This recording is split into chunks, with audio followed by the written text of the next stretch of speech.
Diamond priest and उनके money in the bank brief case को लेके इसके ओरिजिनल प्लान्स क्या थे भाई। अभी तो ये ब्रीफ केस कैसे होने का नाम ही नहीं ले रही। ऐसा लगता है डायमंड प्रिस्ट खुद भी नहीं चाहते कि वो वर्ल्ड चैंपियन बने। मतलब इतना वेट कर लिया लोगों ने एंड ट्राई भी उन्होंने कुछ ऐसा वो नहीं करा कि हाँ मैं कैसे करूँगा। एक दो बार हमने देखा कि कर रहे हैं, वो कोशिश कर रहे हैं, लेकिन वो भी ऐसा कुछ वो नहीं दिख रहा था कि पैसन है इस कोशिश में।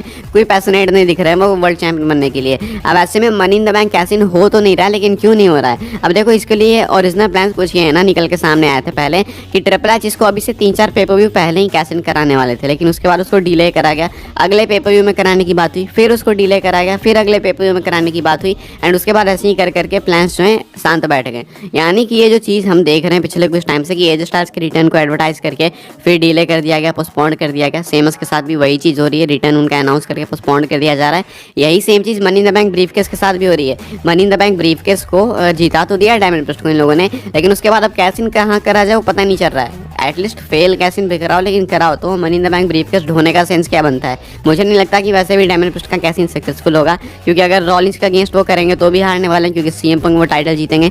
सीएम पंक के अगेंस्ट कैश इन होगा तो भी उन्हें कुछ घंटा फायदा होगा नहीं, सीएम पंक हारेंगे नहीं। रोमन के अगेंस्ट तो कैश इन भूल ही जाओ एंड कोडी अगर जीतते हैं रेसलमेनिया में, उनके अगेंस्ट अगर कैश इन हो जाएगा तो फिर भाई वो इम्पॉसिबल है, क्योंकि उनकी स्टोरी फिनिश होगी, वो चैंपियन बन जाएंगे, तो फिर उसके बाद वो तुरंत हारने नहीं वाले टाइटल। तो डायमंड प्रिस्ट के लिए कोई स्कोप ही नहीं है वर्ल्ड चैंपियन बनने का। तो इससे बेटर है कि कैश इन जल्दी करा के फेल करा दिया जाए।